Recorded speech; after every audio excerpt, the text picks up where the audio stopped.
Second attempt. Welcome. My name is Bob Weir. I am the director of the Real Estate and Housing Department. As far as our meeting agenda today is about the Affordable Housing Subsidy Program from the Carney administration, and we are talking about a notification of availability of funds for $8.4 million. When we talk about our agenda for today, I'd like to just do quick introductions and an outline. As far as when we talk about the transfer of information, we would like you to go into the chat and give us your name and email so we have a list of folks that attended, and we also can communicate with you at a later date if we have any other follow-throughs. So questions, your name and email would go in the chat.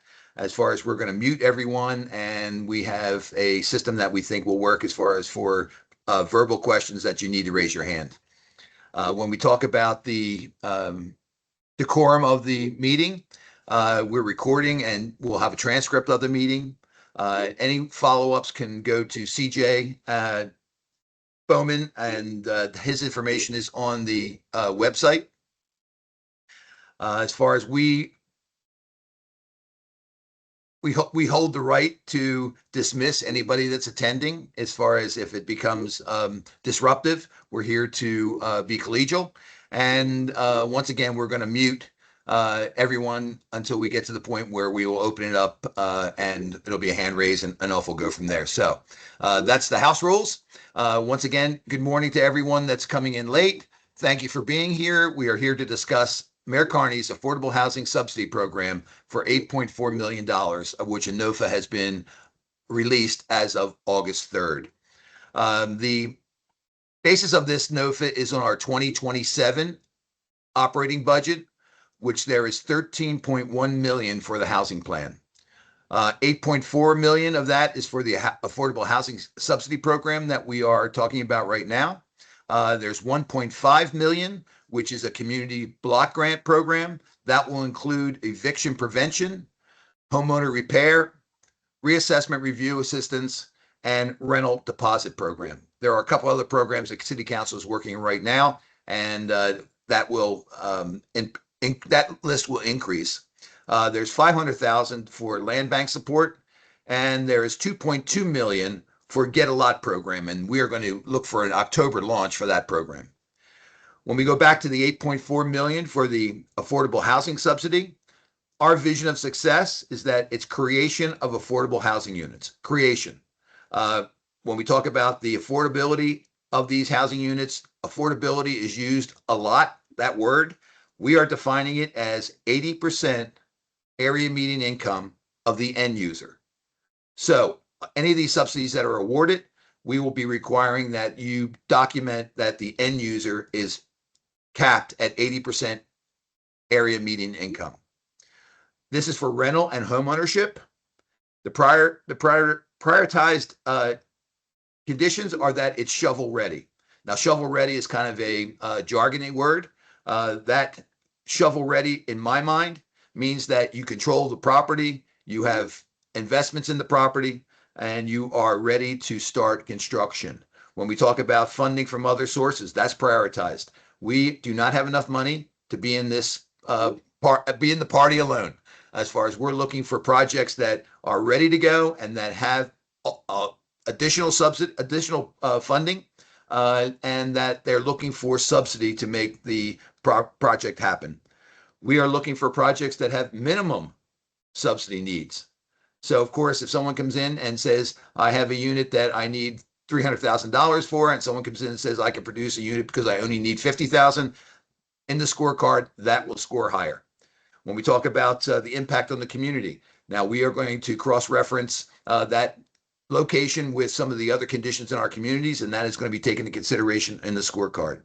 The timeline, the submission deadline is August 31st, 2026. And if you're hand delivering it, it's to be to the 7th floor by 10 a.m. We also on the website, on our city website, have a portal that you can electronically load your application. When we talk about the website, just so everyone is aware, you go to the City of Wilmington, you go to the Real Estate and Housing Department. On the top right is Affordable Housing Subsidy Program. You hit that link, and there is the information that is that we're going to share today is all there. On the review, we are going to split large and small developments so that we don't have small developments competing with larger developments. We are defining large developments as 10 plus units. And of course, we are defining small developments as 9 and below. The scorecard is included in the application, and we will have right now, it is not defined who will be on that, but we will have expertise both, we know internally, as far as the discussion is externally, because some of the things that happen in a small community is that the folks that have the expertise are also applying for the money. So as far as we're going to be in a little bit of a conundrum there till we see who actually applies before we look at who is available for externally to sit on the review committee. Application assistance from this point on, you can contact CJ Bowman. He's our development specialist here in the Department of Real Estate and Housing, and his contact information is on our website and part of the application. Saying all that, we are super excited about it. This is a situation where City Council has said to the administration, we asked for 20 million. They said, we don't think you could put 20 million on the street. And we are taking that challenge. We believe that there's projects that are ready to go, that are needing funding, that will have impact in our community, and that will serve the homeowners and renters that are making below 80% area median income. And that's really the hard criteria that we're looking to meet. I'm still seeing people that are coming into the meeting. At this point, I'm thinking we are ready to open it up for questions. So as far as if we're going to try to manage this as professionally as possible. So CJ. I would say, yeah, just people raise your hands. We'll do our best to get through the list. We'll say your name as you raise your hand, and we'll do it that way. Or you can go ahead and put your question in the chat. I'll be monitoring that. Folks, I appreciate that a lot of people have gotten in there and given us their name and contact information. Thank you. Appreciate that.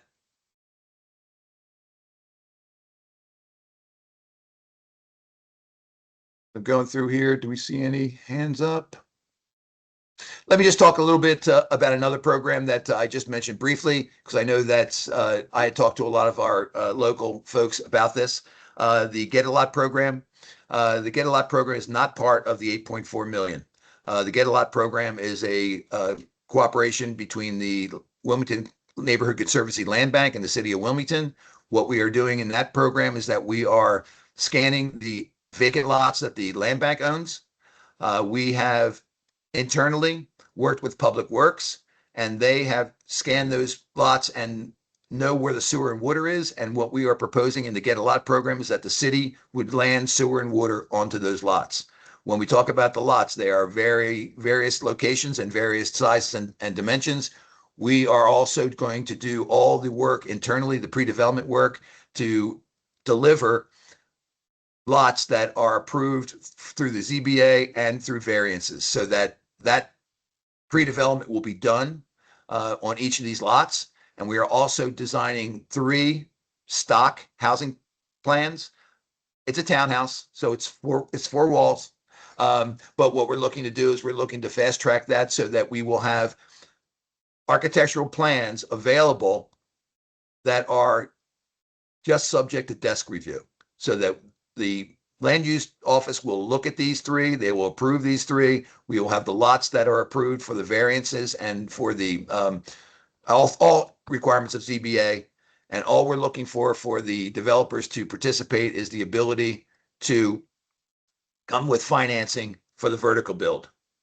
So the thought of the program is to knock down as many obstacles as possible, condense the development timeline, and to award to folks that have the financial capabilities and the track record to come in on the site and build vertically.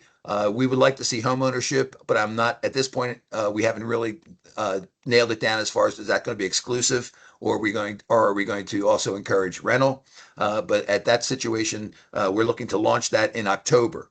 So this is we're hitting the ground running with our 8.4. We feel that we will have a review. Sarah Lester Mobile.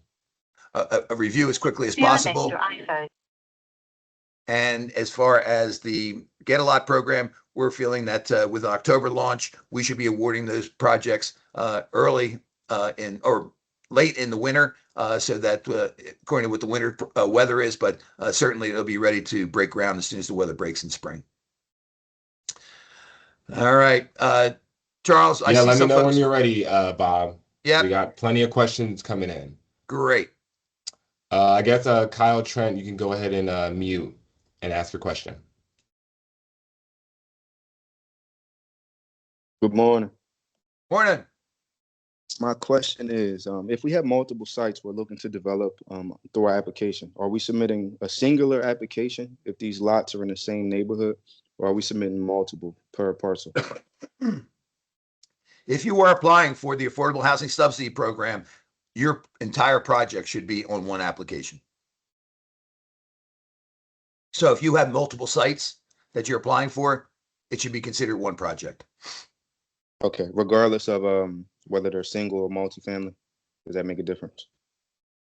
Well, you're going to have to detail that out as far as, we are looking for a story that you're going to tell us that's going to convince us that your projects are a good investment. And the good investment is that it's ready to commence immediately, that you have funding from other sources, and that you're competitive as far as your subsidy request per unit. Understood. Thank you, Bud. Thanks. Thank you for that. Robert Snowberg, you can go ahead and unmute. Good morning. Thank you so Morning. much. My question is, so this is a one-time application due August 31st, and it's not on a rolling basis thereafter, so it's just one-time applications due on the 31st. Great question. As far as our crystal ball isn't as shiny as it used to be. If we have, I'm estimating. I'll tell you, out of my office, I'm estimating we probably have easily $9 million worth of subsidy needs with projects that are ready to go. So if we have 8.4, and I'm thinking we have minimally 9, then we won't have any money left. But if our applications come in and we still have money left over, I see us rolling it immediately. One of the things that we really would like to do, though, is that we'd like to show City Council that if you give us the money, we can make it work on the street. Excellent. Thank you. And did you say the awards would be given out in December in the winter? I would hope that these awards, as far as for the 8.4 million, would be within 30 days from application submission. Gotcha. And then when are the funds distributed? Well, I think that one of the issues with funds being distributed is that it's going to be subject to the needs of the project. We would certainly like to be the last in.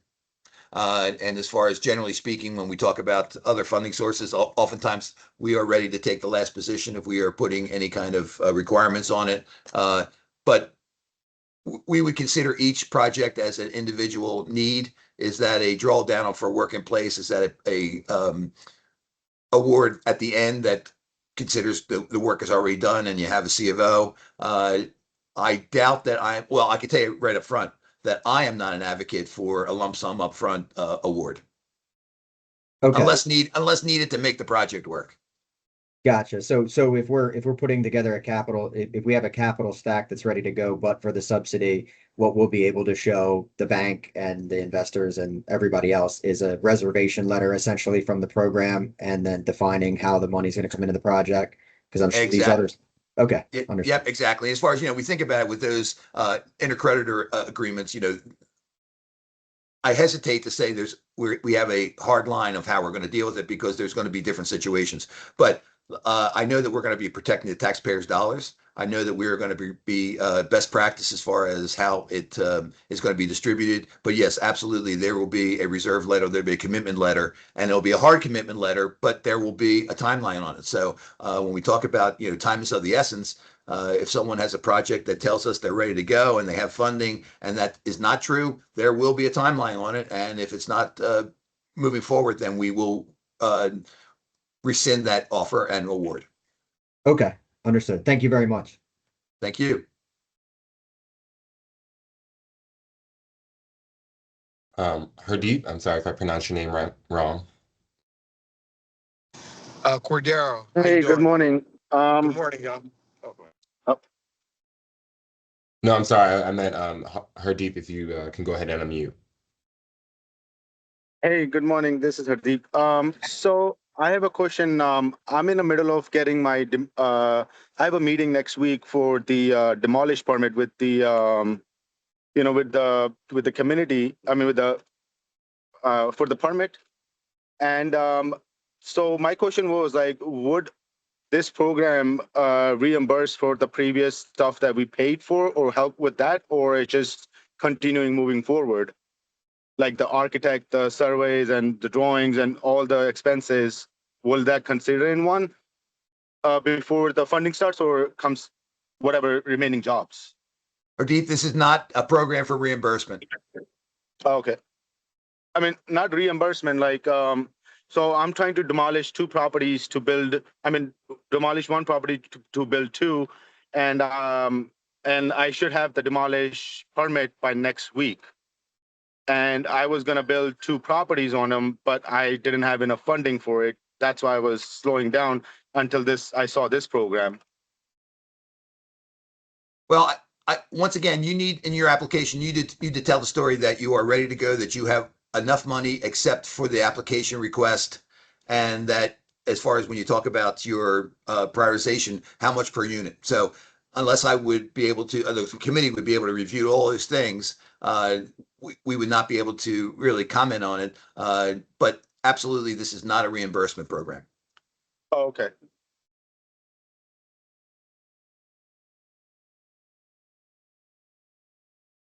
And before we take another question, I was going through the chat and I can see some of the same questions. Bob, if you want to go ahead and talk about the maximum minimum of units for the application.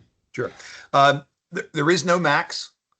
As far as when we talk about minimum, I am going to suggest that if the application is for one unit, it's probably not going to score as high as a development that has more than one unit. As far as we are breaking them down into large developments, 10 plus, small developments, 9 and below. If there is a project that, as far as the community impact and all the other factors that we talked about are included, as far as being absolutely ready to get started, having funding sources that are just about enough to make it happen, and that the subsidy per unit is minimum, it's competitive. But in some of these questions, it'll be subject to what we receive. It will be competitive. There will be awards made, and there will be applications that will not make the award for the first round. If it's a situation, once we get the awards, and once we get the applications, we can start sorting through them.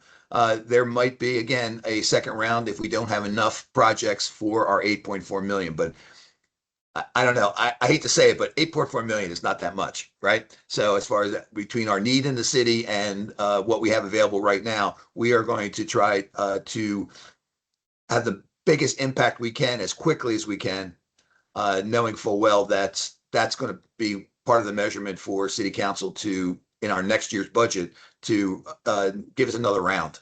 And that budget process starts, well, it started now already, really, in reality. But as far as that'll start the first of the year. So we're looking to have projects that are ready to go and that are moving forward as soon as possible. Thanks, Bob. And Cordero, you can go ahead and unmute and ask the question.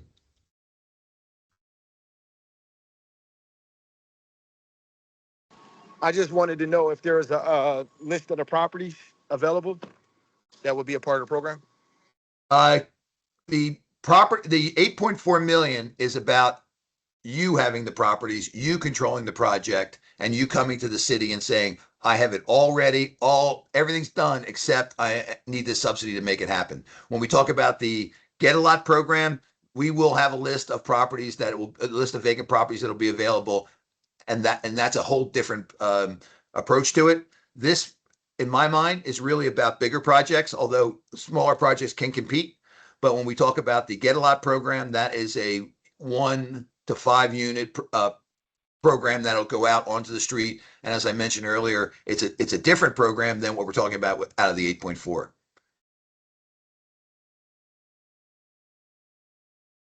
Thank you, Bob. Um, since you mentioned that, Bob, can you touch on the difference in the split between large developments and small development bucket for the funding? Yeah. Well, when we talk about the large development, it's 10 plus. I mean, as far as so you're at 10 units, you're in the you're in the large development review pool. If you are 9 and below, then you're in the small development small development subsidy pool. We look at some of these the impact on the community too. Not to get too much in the weeds, but we have heat maps from the Wilmington Police Department. We have heat maps from Public Works, from License and Inspection. And when you lay those all over and you see, hey, here's the areas that really have the need, and oh, by the way, here's a project that's in those areas. That's an additional consideration. When we talk about some of the larger projects that are pretty far along, let's put it that way. We're not going to move those. So I anticipate that the community impact is probably going to be a heavier weight on the review of the smaller projects versus the larger developments. We know that there are investments ready and able to go into some of these larger developments, and they just need some additional local help. And that's how I think it's going to come out as far as, when we talk about being transparent and why projects were awarded.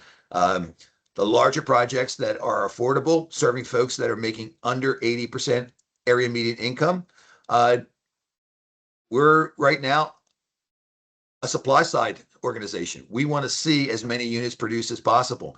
Those units under one roof are a much easier project to manage. It's much more financially efficient to manage, and they certainly would have a priority under the large development pool. And can these projects have already started, Bob? I think the review committee is going to have to look for a project that's already started. Then there's going to have to be a good story told about why they need city money to complete. Not saying that there's not a reason. Absolutely, there might be, but this is not federal funds. Anyone that's not familiar with it, but federal funds, once you start a project, federal funds are very hard to inject. These are non-federal funds. So I think the review committee will look at it and you have to tell your story of why you got started and you still need our money. Thanks, Bob. And since you just touched on that, that these are not federal funds, that means touch on the David Bacon environmental review requirements. We get a lot of questions about that. The federal requirements will not bear on these dollars. However, when you talk about any city requirements, the city requirements will still be applied. So, say for instance, as an example, real simple example is that if you're making an application, you owe the city money, you're not going to be considered as far as a applicant unless that's cleaned up. When you talk about, say, for instance, the federal environment review, that is not necessary. But we're also thinking that, of course, some of these larger developments do have federal funds in them, and these funds would not impact any additional requirements other than the city requirements right now that exist for development. And is there any specific asks per unit on these projects? Anyone that watched the budget hearing, there was a lot of discussion about cost per unit or subsidy per unit. And I think we are going back to my original comment is that will be taken in consideration. What is your subsidy per unit request? The projects that have been funded from other sources and that what they're asking from us is less than the next project will score higher. The overall subsidy per unit, of course, we're going to take that into consideration and look at the overall application. But when we talk about, we're looking for how much of the city's money goes into the project to get you to the finish line and get those units occupied by folks that are making less than 80% of area median income. This is not, once again, this is not a subsidy layering. There will not be a subsidy layering review. This will be a review of your financials, the story that you're telling. And when we look at a scorecard, if someone is asking for 300,000 subsidy per unit versus someone comes in at 50,000 requests per unit, the 50,000 will score higher in that category. We're just trying to make our money go as far as possible. But I think that, once again, the overall review of the project, these are all going to be micro pieces to it, and the total score will be, again, transparent for the applicants, and that's the score of that the review committee awarded to them. Perfect, Bob. And can you touch on the affordability restrictions, and how we're operating that, Well, how we're it's going to enforcing be it, et cetera? City council is requiring a 10-year affordability. Now, we know that there are some funding sources that there's more than 10 years, and that's fine with us. We are perfectly fine on piggybacking on other funding sources reports. We don't have to recreate the wheel. What we're looking for, as far as certainly if it's a rental property, then that would be yearly reports on the tenant's income. And as far as if it's home ownership, it would be a 10-year retention, and that the property would have to be, if it had to be transferred or sold, then it would be sold to someone that's making 80% AMI at that time.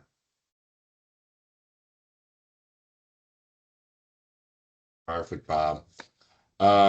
We have a few people raising hands. Rich, you can go ahead and unmute and ask your question. Thank you. Bob, on the rental component, if a tenant qualifies when they move in, are you suggesting that they have to be recertified each year? And if they exceed 80% AMI, they would have to leave the unit? Or if they qualify, can they stay in the unit? I know it's a very technical. Yeah, for us, it's a qualification at lease. Right. We understand that. In fact, we actually hope, right, that folks are increasing their income as time goes on. We're not looking to require anyone to move out because their income goes up. But you're going to want us to check incomes each year, or only when the unit flips? Well, certainly when the unit flips, and at this point, I think I'm relying on my comment earlier that once we do an initial review, there's going to be some Q&A per the award. There's going to be a reserve letter. Then there's going to be some conversation. I don't have an answer for every single condition right now. And then what we will do, we would negotiate with every awardee what we are going to do and have a consistency across the board. The city at this point is not looking to add an administrative burden to anyone. So say, for instance, if we are looking at a rental property that has no other sources that are requiring reporting, we would be the only one, and we would work out before we make the award as part of the development agreement. Here's the report that we'd like to see from you on a yearly basis. Versus if there is a project that we're awarding funds to that, have FlyTech or, whatever other funding source, when is that requirement? My professional opinion is that we would piggyback on a other layers. Especially the ones on top of us. Yeah. Got it. Thank you. Bob, can you touch on our overall goal or quantity of projects or units we want to support with this? Well, it's aspirational, but 500 units. I mean, you think about it, we have a couple right now that are large numbers, and of course we don't know what we're going to get. I mean, that was actually part of the issue, ladies and gentlemen, in that when we went to city council, they wanted us to say, what are you going to do this? Where are you going to do this? And at that point, we felt that was just way too preloaded. We felt that there was enough projects that were out there, yes, but we also know that there's projects that we're not aware of. There's projects that people, are doing right now, and might be encouraged to add some affordable units to their project, given that there's subsidy available. And I haven't mentioned that earlier, but absolutely, as far as we're very interested in income diversity. So if someone is doing a rental program, and the rental program is serving X at 30%, X at 50%, X at 60%, and some market rate, that is a condition that we'd like to nurture. And most likely, as far as I'm thinking about the review committee, and it includes it is included in the application description on the website. It talks about there would be a point differential between the income that you're proposing to serve, from the lowest to the highest that would be reflected in the review of your application. I mean, we all know that to serve 30% AMI, we need a lot of subsidy, and that would, part of that review is you actually have to see the application and you have to talk. I mean, I anticipate that there would be a first review and there might be a round of interviews to make sure that the assumptions that we're making are correct before the actual award. So, it might be a two-phase, it might be a reserve letter, and then if there's any questions that the committee has that would be answered satisfactorily, then there would actually be an award letter. Thanks, Bob. Jamia, you can go ahead and unmute and ask your question. Good morning. My question is, would an organization that already is operating affordable housing but needs some supports will upgrade and be considered? I mentioned earlier that the administration is considering supply side as a priority.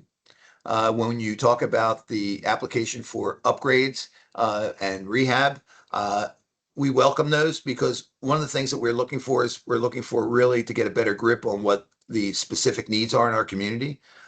Your story that you're telling, as far as in your application, it will be scored out. If it's a situation where, I'll go back to the community impact, if that story that you're telling and the community impact lines up, then you'd be competitive. But at this point, I can't assure anyone that's on this call that they will get an award. Thank you. Welcome. Ian, you can go ahead and unmute, and I see you have a few questions here. You can go ahead and ask those.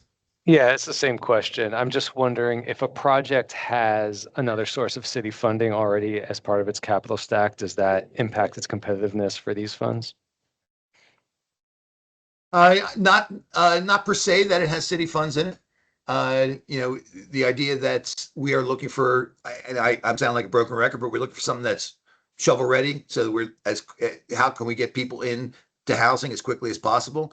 What the funding from other sources, and although the city might just fit into that description as other sources, because it's not out of this 8.4 affordable housing subsidy number.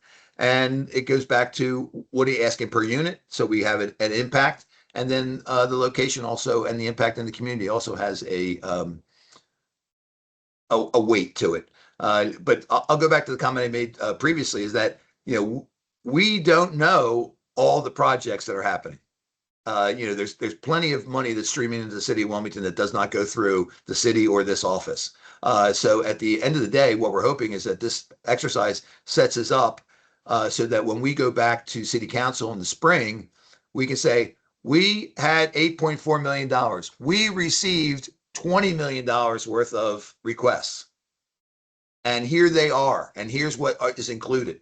So that the legislative body is a little more educated on what some of the needs are. And, there was a lot of discussion about developers versus developments. So what we would like to do is we would like to be able to go back to city council and say, here are the developments that make sense and that we'd like to help. And here's our estimate of what we need. Part of this is to get the supply side moving, and, can we produce 500 units out of this 8.4? It'd be great. But the second piece of the goal here is to be able to go back to city council and give them a lot more information and give them a lot more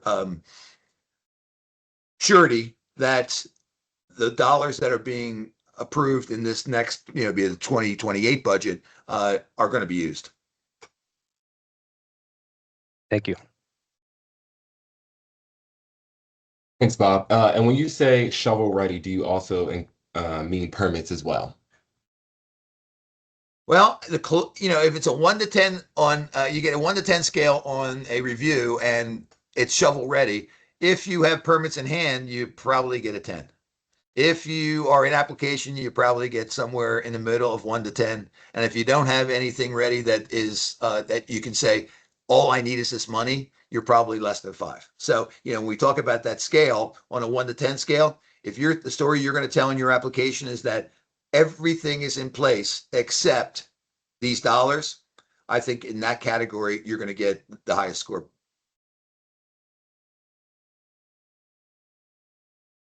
I appreciate that, Bob.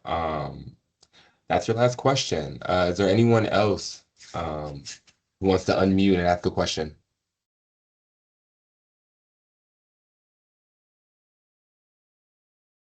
Yeah, go ahead and unmute, Tim. Yeah, I just have a quick question. You may have answered this, or I just didn't read it in time, but how's the repayment structure of this? There is no repayment. This is a grant. Gotcha. The requirements will be for the 10 years of affordability. As I mentioned earlier, as far as if it's home ownership, we're going to have a 10-year affordability on it, and the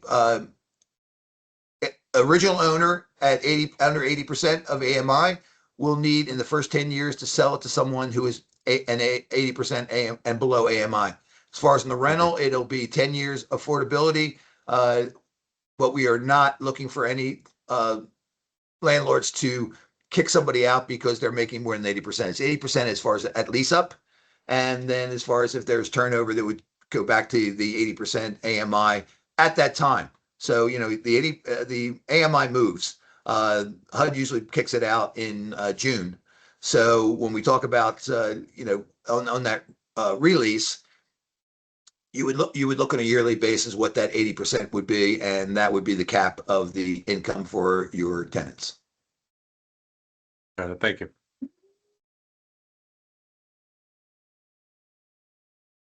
Hardeep, you can go ahead and unmute again.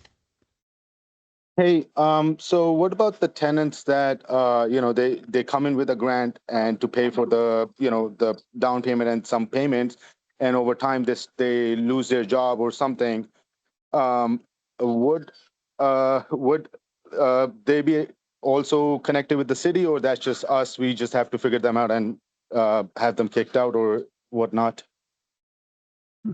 This subsidy is not subject to tenants that are not paying their rent. So if state law, landlord tenant code would be the guiding authority there.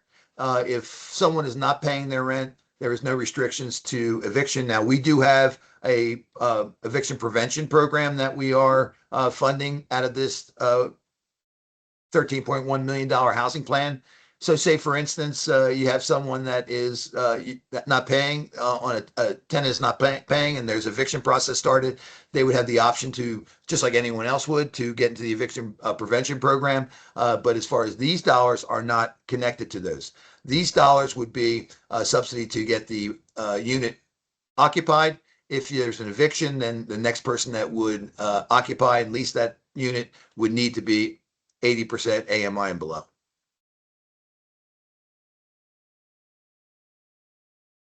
Thanks, Bob. And I did miss a question here. Does the developer fee count against the 10% cap? The 10% cap. Developer fee, the developer fee would be part of your pro forma. And when we talk about the developer fee and the pro forma, if your developer fee is 35% and the next project that comes in is the developer fee is 10%, I'm suggesting that on a 1 to 10 scale, the 10% is going to score higher than the 30% developer fee. We have sensible guidelines. And as far as, the idea here is that we know there's diversity in the community and there's different needs. Part of that will be the result. Part of the award will be part of the review of all the financials that are submitted with the submission.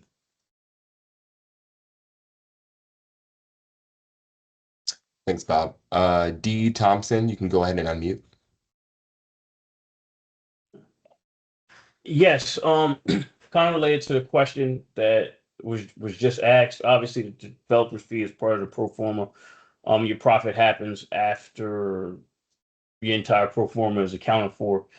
Is there a hard cap on that? Normally, it's like 20% or something, but I just want to confirm that. I don't think there's a normal on it, to be very honest with you. I mean, as far as when we talk about it, there are projects that come across our desks here in real estate and housing that have various development fees, cost overhead, and and conditions. So it will be part of the review. And one of the things that was mentioned earlier is that the minimum subsidy per unit and the funding from other sources. We do not have enough resources to be the only player in the pool. We need to have other folks in there. If we have a project that comes in and we're the only funding source, then we're going to look at it competitively against the other applications. Makes sense. Just that, like you said, you want things to be shovel ready. Most projects are shovel ready, probably have financing, but the margins may be a little thin. Which is why I wondered if there was a cap on, I guess, the profit or how that will work. I think there's a sensibility cap right this very second. This is the first time that we've gone through this project as far as subsidy program. This way, it's very aggressive. It is so you got a very aggressive program. You got a first time through. My goal here is to be as transparent as we can be, and to award the projects that are meeting our standard as far as get in the ground and get people in the units as fast as possible. Us not being the primary funder, and we being and the project being competitive on a per unit ask for subsidy. Okay, got you. Thank you. Appreciate it.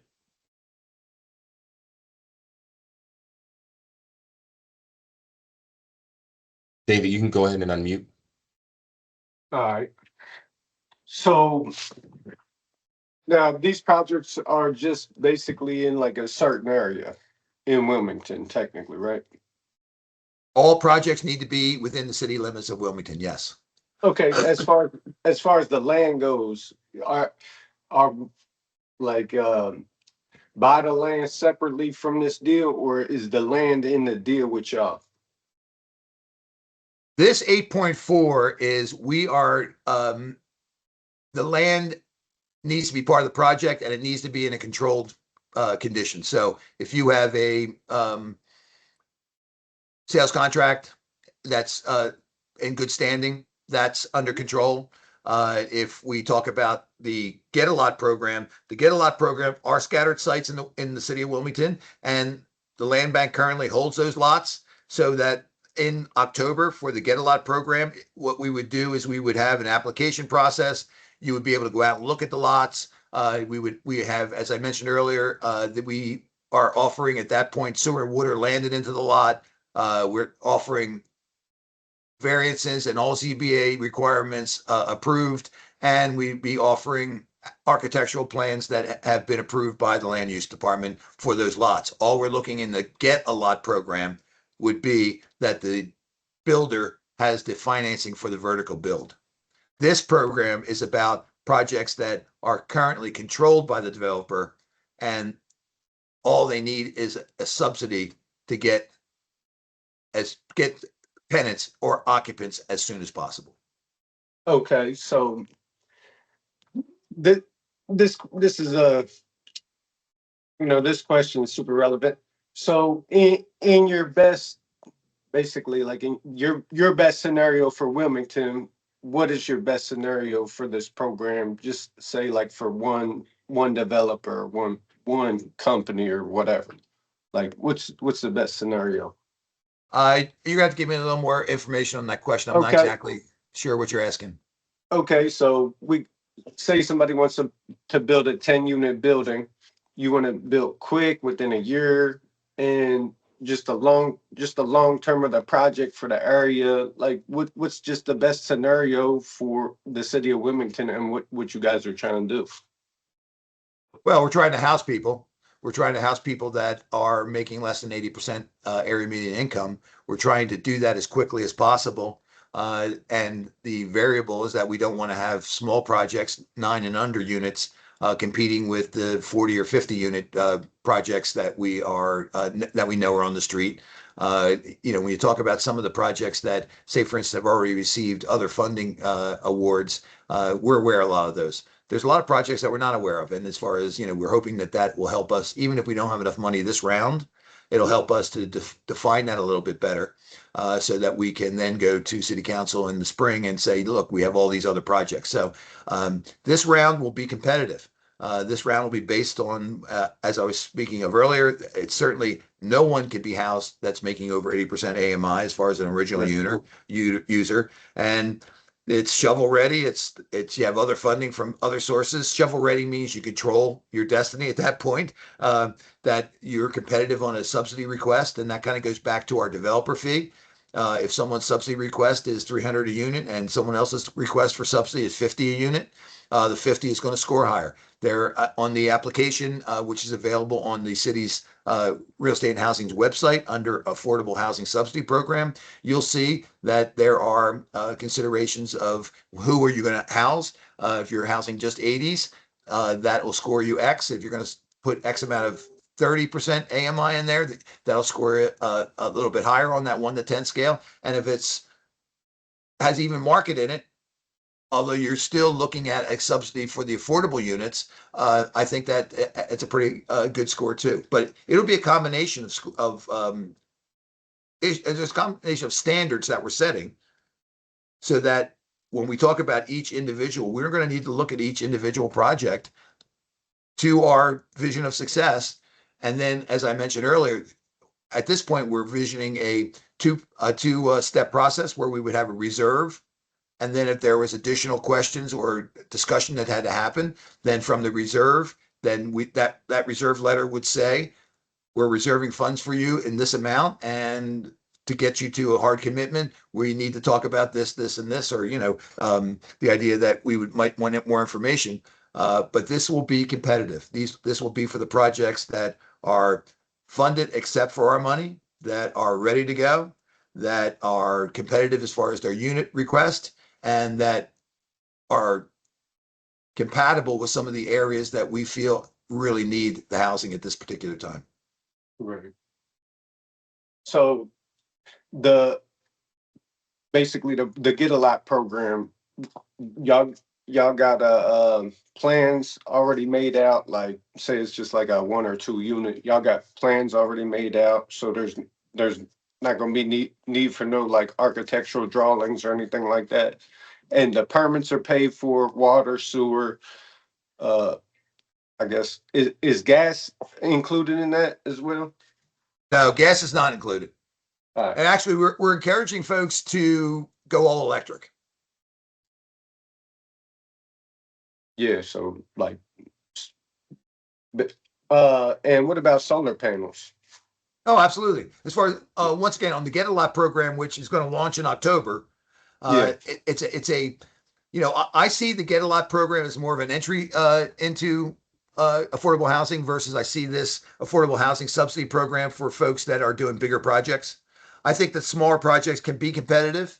Uh, so we are breaking them down so the smaller projects are not going to be in the same competitive basis as large developments. But the Get a Lot program, I see that as being the a little bit more entry level. And I see what we're trying to do there is we're trying to knock down all the pre-development tasks so that when we award a property to someone, all they're doing is saying, I'm picking up my permit and I'm getting started on work. All right. We're working. We know as far as with the, let's say for instance, with the Get a Lot program, we know that right now the average sale price is $179 a square foot in the city of Wilmington. So what we're looking for is someone to be able to build vertically for enough that there's profit in there for them, because we're doing all the other work and we're landing the sewer and water, which in reality is probably a subsidy of $50,000 to $60,000. So in the Get a Lot program, is there like a maximum number of units? Say like somebody wants to build a multi-family, is it cut off to like a 10 unit, or Yeah. can it be bigger than that? The Well, hold on, The Bob. Get a Lot's going to be predetermined. The Get a Lot, we're going to Yeah. say, here's what we want on this lot. Can you do it? As far as this project, the Affordable Housing Subsidy Program, is that you come in and you say, yeah, I want to build 10 units on this lot. I control the lot. I've got a hard letter of financing from a lender or another source, and all I need is X amount of dollars per unit to put me over the top so I can start construction. Yeah, it's two different programs. Yep. Yes, exactly. All right, thank you. Thank you. Yep. Appreciate that, Bob. Just a general announcement for the Get a Lot program. We are going to be having another meeting for that separately. So we would ask that you hold most of those questions for that meeting. Right now, we want to focus on the general overall funding.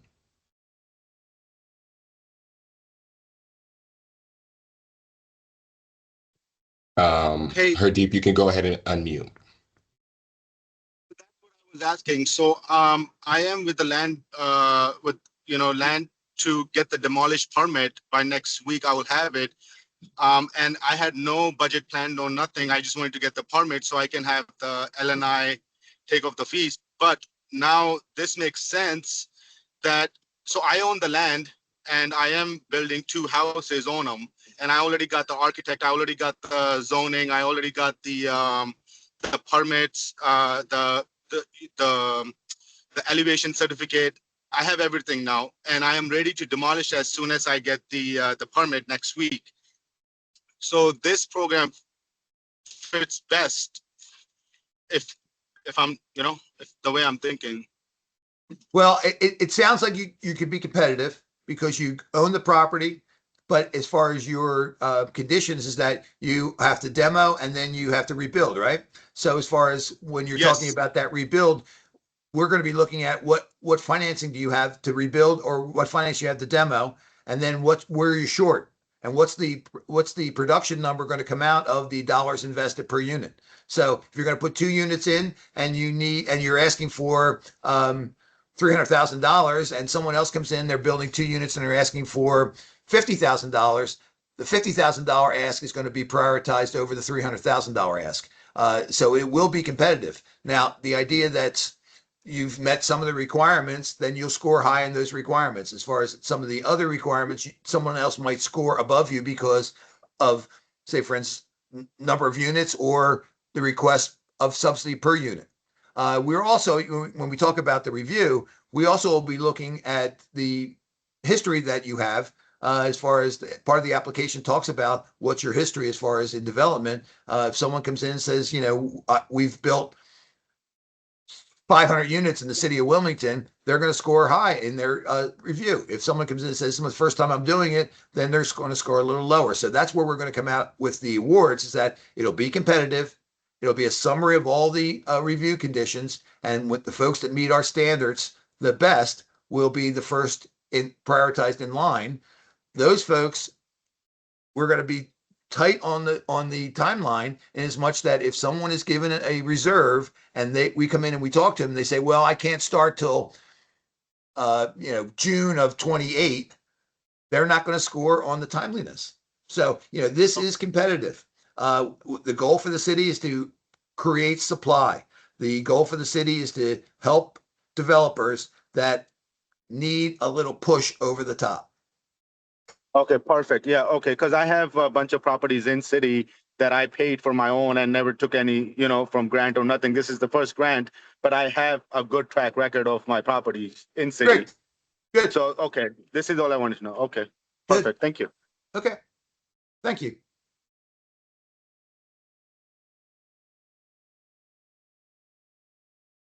Matthew, you can go ahead and unmute. Good morning. Good morning. My name is Eric Bell. I run the Bell Community Development Foundation. I wanted to know how you guys deal with new nonprofits. Same way we deal with old nonprofits if they have capacity. When I yeah, we're a brand new organization, mission driven, veterans and regular homeless priorities. We already are trying to take down a 35-unit building in Wilmington that we think would align with your guidelines.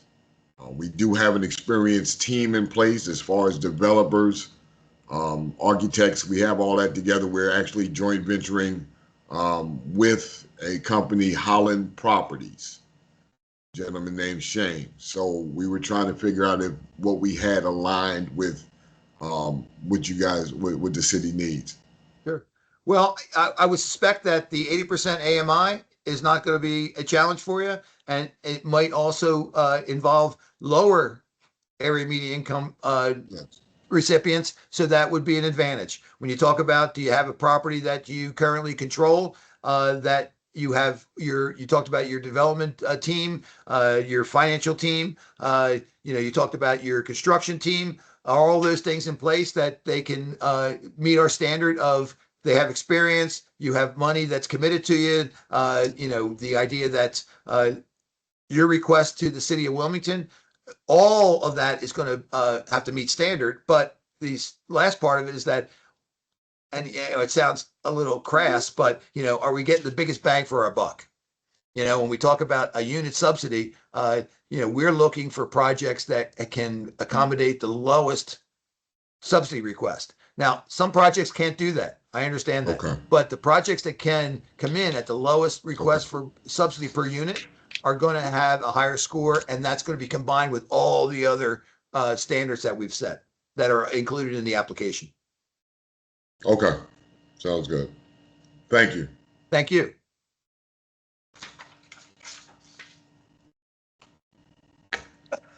Does anybody else want to unmute and ask a question? I see Matthew. Matthew, do you have a question? That was Matthew. David, you can go ahead and No, unmute. wait, that wasn't All right. Matthew. Somebody took the spot. Can you talk about the benefits of like basically like a larger company teaming up with a smaller guy, like a disadvantaged business, and like how that would help with the qualifications and eventually getting awarded the project? Well, we're certainly looking at a track record. So as far as if you have a partnership that one partner is carrying the track record and the other partner is carrying a role that that is not included in, that's again part of the analysis and part of the function. So we love to see partnerships. We love to see folks that have no experience partnering with people that have experience, and then all of a sudden after a project we have two entities that have experience. So that is a very positive experience for, I think, the small inexperienced and the community. So that's a plus. But we are still not. We're still looking for folks that have a track record.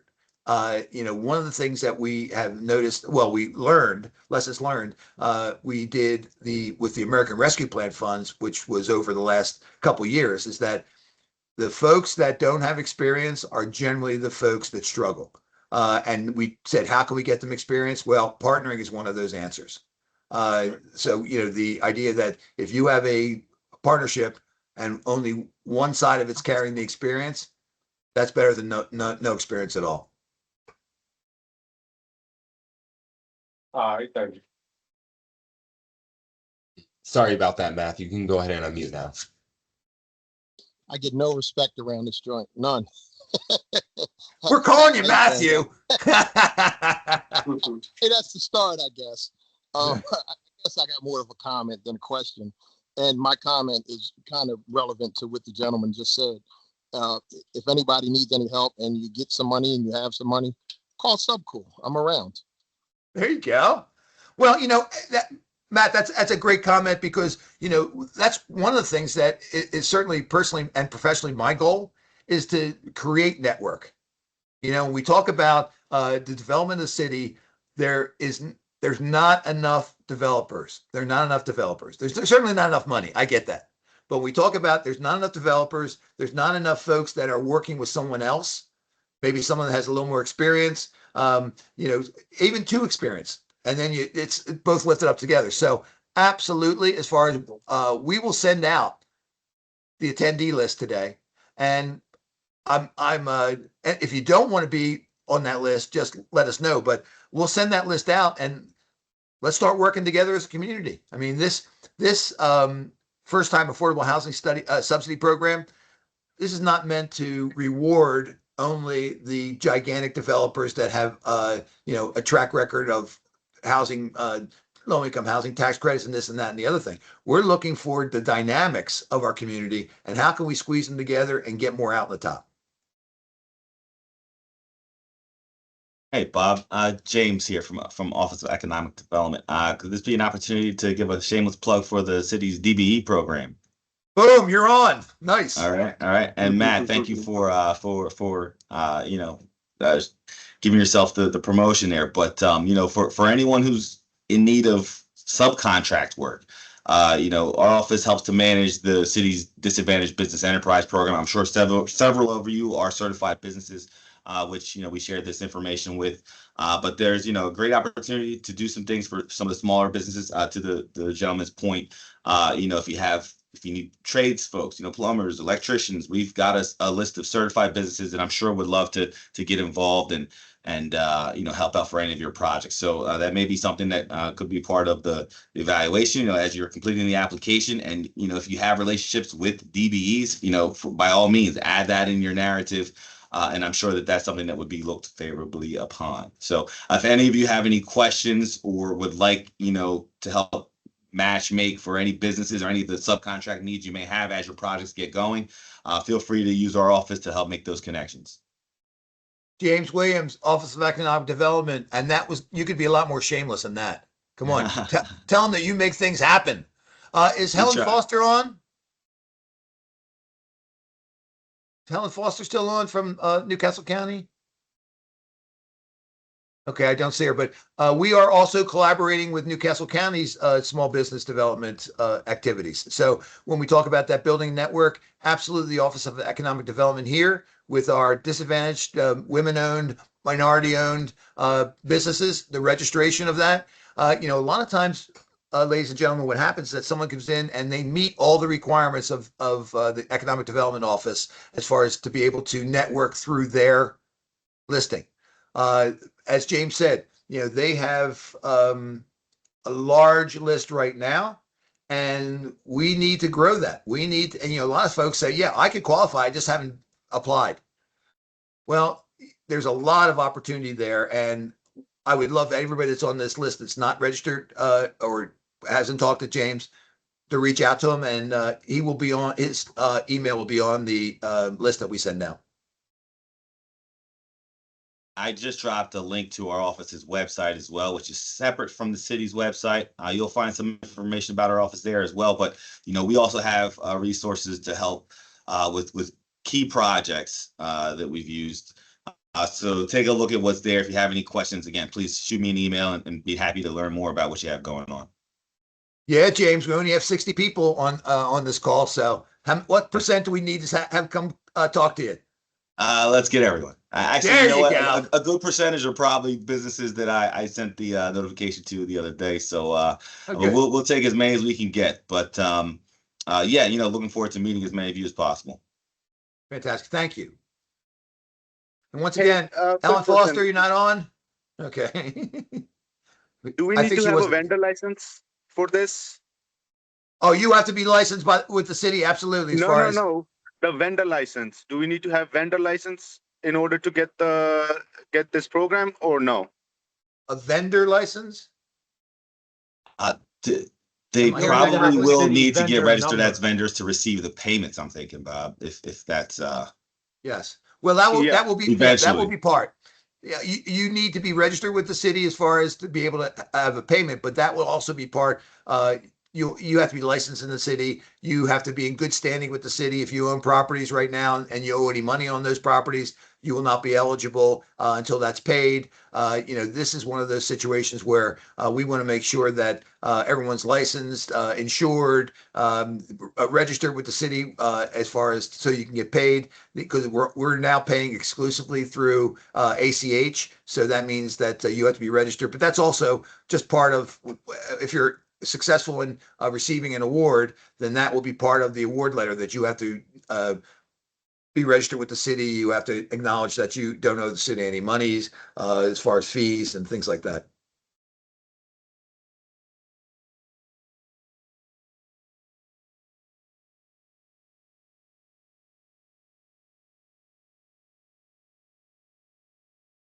Well, it's only been an hour and 10 minutes. So I see a couple more questions.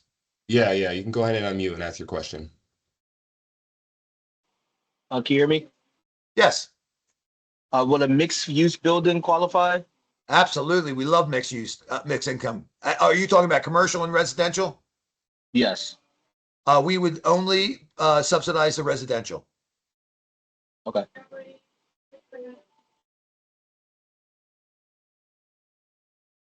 So the question about the mixed use with commercial, then you would need to tell your story as far as in your application of here's how you're financing the commercial piece of it. Here's what the separation of the residential cost would be, and what the subsidy request would be. Okay. What level of site control is required? Sorry, you might have already answered it, but I'm late. Yeah, not a problem. It's going to be reviewed, and there's going to be a score between 1 and 10 on, say, for instance, site control. If you have no site control, you're a 0. If you are owner currently, you're 10, and if you're in between those two, you're somewhere in between. The scorecard will be a summary of all of our standards that we're asking for. Okay. And minimum developer equity contribution? We don't have any. All right.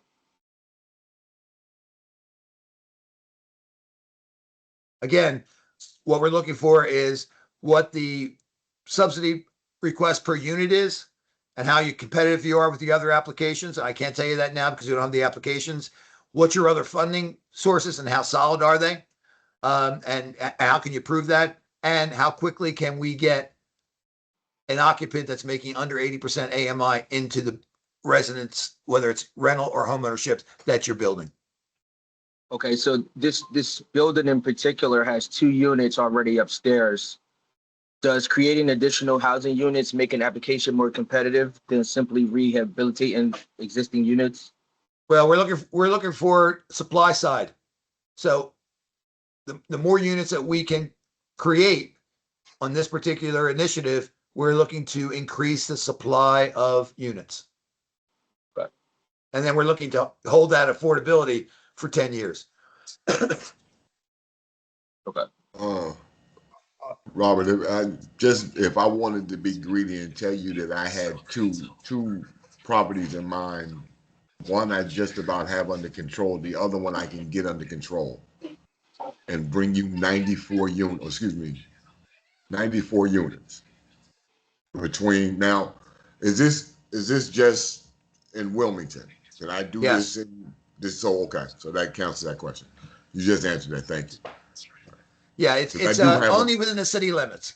Okay, And I do just so have. everyone that's on the call understands that there are addresses that say such and such a street, Wilmington, Delaware, and they are not in the city limits. So it needs to be Okay. in the city limits to be Okay. eligible for this application and subsidy.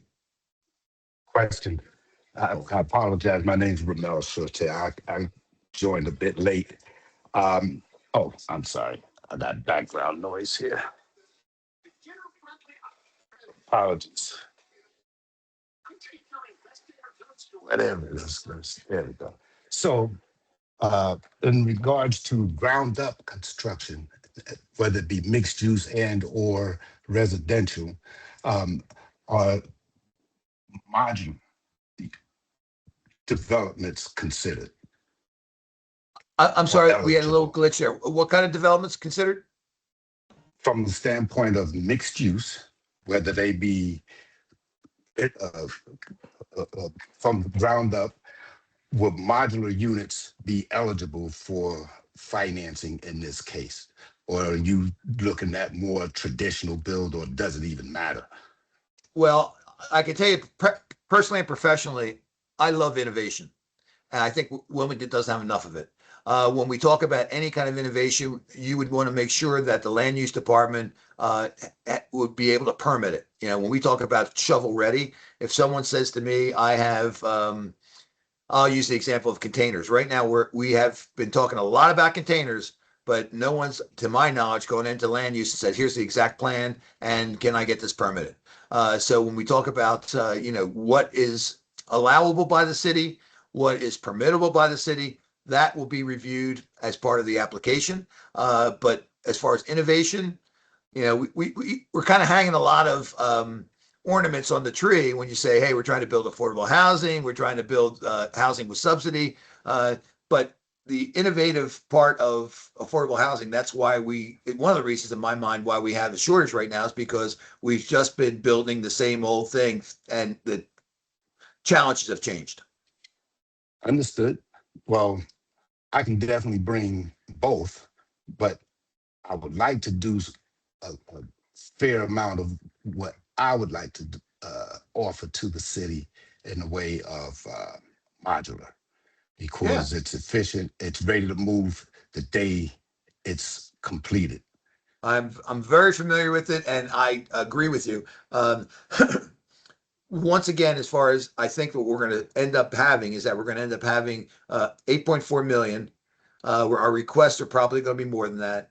One of the things that I am very interested in is really inventorying projects that, if they aren't successful in this round, to be able to plan for the next round and help educate city council that here's some of the needs and here's our Mhm. price tag. When we went to city council in the budget period, we asked for 20 million and they said, who are you going to give it to? And we said, we don't know. And they say, well, that's not good enough. But at the same time, I have to be honest with you. I think if I went to city council and said, here's the 10 projects or 20 projects or 30 projects that we're going to give it to, they would say, how did you know that? You know? Mhm. So as far as at this point, Well, we what we're definitely going to will do is talk we're going to, more, because that's exactly what I want to do. I don't want to play games. Uh, let's let's say if I came to you right now, because I'm looking at 8.4 million, I'm thinking, is that all they're doing, quite frankly? yeah, Which no, it's not that's much. not I to agree be with you. I insulting, agree with you. but Not much. but I have some uh, places that I would like to do some things on the east side that I feel would be very beneficial to the community. And there's relationships there that I know we can make some things happen like immediately. So We are we're I will loving the east submit side. We're loving the immediately. east side. We had a tremendous investment there, and I feel like there's still work to do. So absolutely, as far as bring on that application. Consider it done. Is there more that we need to go through other than what's in the document itself? Because I'll have read it more thoroughly. Yeah, no, the document I think covers it all. When we talk about uh, the review of the document, I think what we're going to look at is a two-phase at this point. Is that what we're planning on? Is that there would be initial review, there would be a reservation letter that would be sent out, and they'd be subject to verification of information in your application, and then that would be a solid Okay. award. Okay. All right. I look forward to submitting our application. Great. Thanks for being here. I'm apologizing for being late to everyone, and so I appreciate you guys allowing me to participate. Not a problem. No, everyone. No one's smart as no one's as smart as everyone. So the more in the pool, the better for me. That's right. We have time for about one more question before Bob wraps up. Does anybody want to raise their hand for that? What about new market tax credits? No, If we had that? sorry, Ramel, we're taking raised hands. Oh, Yeah, Dewan, you can go ahead and unmute. Yeah, can the city help with acquisition? No. Okay. What seller finance qualify? Well, the conditions when we talk about shovel ready, you're going to need to in your application describe how your project is shovel ready. As far as if you talk about that my project is the request is part my request is for acquisition, then we say you're not really shovel ready unless we give you the money. You can't even purchase the property. Then you're not shovel ready. Now, when we talk about our next round, if I have a lot of projects come in and say, yeah, what I need is I need acquisition money, then that'll be in consideration for the creation of a new program or a different set of rules. This one is all about, do you have control of the property? Do you have financing? Are you short? And how much are you short? What are you going to create with our money? And when can you get that done? Not very, we are not looking for a lot of speculation at this point. Okay. And can you pool funds together, like, the DDD funds and stuff like that? It would all be part of your pro forma, absolutely, as far as if you're in a triple D area. But that's from reimbursed. That's a reimbursable program. That is not money up front. Okay, gotcha. Thank you. Tyler, you can go ahead and unmute. Yeah, thanks, guys. I came in a little bit late as well, so apologize there. Is this being recorded? And if it is there a way I could get a copy of the transcript just to catch up on some of the questions of what we talked about before I came in? It is being recorded. As far as we did promise the group that we would send all the contacts that were here at this meeting out. CJ, Wonderful. is it possible? I'm sorry, I'm a little bit ignorant of our capacity here. Is it possible to? We're being recorded. Is it possible to make that available? Absolutely. Once we get that transcribed, we can get it out to the participants. Fantastic. Thank you. Just make sure you put your name and your email in the chat. Awesome. Thanks, guys. And feel free for any other last minute questions. My email is on the application. Feel free to go ahead and send me those questions. And Bob, I don't see any more raised hands if you want to go ahead and wrap up or any last minute words. One, thank you so much for your interest in the city of Wilmington. We cannot grow alone. The city is not does not have the ability on its own to grow and change without the assistance of its citizens and concerned others. When we talk about this particular initiative, the Affordable Housing Subsidy Program, and it cap, it's $8.4 million that's going to be available. Our vision of success is that we are going to be housing folks that are making 80% of area median income and below. And as far as the deeper that we can go in that income cap, the more substantive it is. We are looking to support rental and home ownership, knowing that both are needed in the city. We are looking to prioritize projects that are ready to go, except they need an award from the city, a grant to make it happen. We are looking for projects that are competitive in a request of subsidy per unit. And we are looking for projects that will have a positive impact on the community. What's it linked to? Where is it? How is it addressing our affordable housing issue? As far as the submission date is August 31st, 2026. It needs to be in by 10 a.m. on the city's website, Real Estate and Housing, Affordable Housing Subsidy Program. There is a link where you can upload it, or you can deliver it to the 7th floor here in Real Estate and Housing in the City County Building at 800 North French Street by 10 a.m. As far as our review, will be broken into large and small developments, large being 10 or plus units, small being below, that meaning 9 or less. We are going to have a committee that's going to score the applications. There will be a committee heavy on internal as far as City of Wilmington officials, but we are also looking for community input. We don't know who those community input folks are until we see the applications. We know that the folks that know the most about it are probably going to put an application in. So the idea that we don't want to create any conflict of interest, so that we're going to look at our applications before we form our external invitations to our review committee. If you have any questions, CJ Bowman, who has been running the meeting here, he's our development specialist, and his information is on the city's website. And at that point, excuse me, at that point, you can email him, and we will respond as soon as possible. We are going to send out the attendees email list. Networking is the source of that. James Williams from the Economic Development Department has joined us, and I encourage you all to contact them. At least look on their website. If you can register as a disadvantaged business, a minority-owned business, a woman-owned business, that adds to your networking ability, because that's what we're trying to do here. We cannot do it alone. We cannot do it when we're siloed. We have to do it together. And that's my goal as far as let's get everybody in the pool.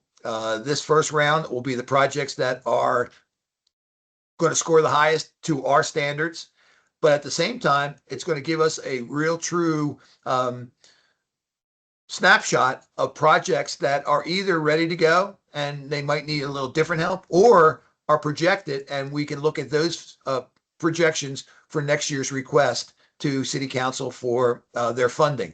When I say next year's request, really that conversation starts the first of the year. So we're not too far away from that. So don't be discouraged if you apply and your project is not awarded. We're going to be working to get you awarded. And it's not awarded just because we don't have enough money. Let's put it that way. But we are going to be working hard to get the funding so that we can award qualifying projects in our next round. We will have a second program that's going to be announced in October. That's going to be a way different than this one. It's going to be a program that the city is working with the land bank.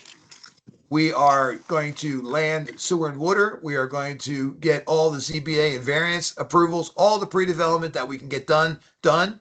We are going to make available architectural plans that can be permitted by a desk review that the city has already looked at, and all they have to do is just look at them and approve them on the site that we've already got variances for. All we're looking in that program is for the developers to come in and be able to finance their vertical build. We're going to do sewer and water. We're going to do pre-development as far as architectural and engineering.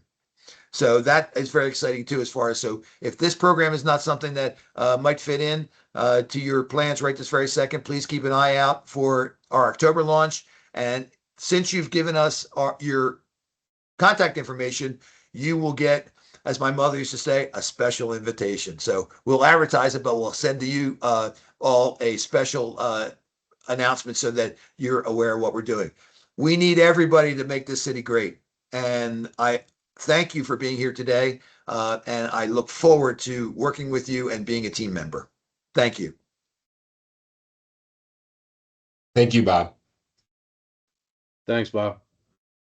My pleasure, really. Thank you, Bob. Appreciate you, Bob. Thank you. All righty. Excellent, Bob. I'm looking forward to us developing a long relationship, Bob. Well, I'm an old man. I hope I'm alive that long. But we can make it happen fast. Yeah, that's exactly. I didn't want to say that. Like, we got to get this done because I ain't getting any younger. Same here, man. All right. Thank you all. Ready. All right, guys. I have another meeting. I appreciate that. Hopefully we'll all get together sometime soon. Take care. Yeah, I mean, I like the convenience of a Zoom, but you miss the person to person, right? I'm not actually this big. I'm actually a lot bigger. All right.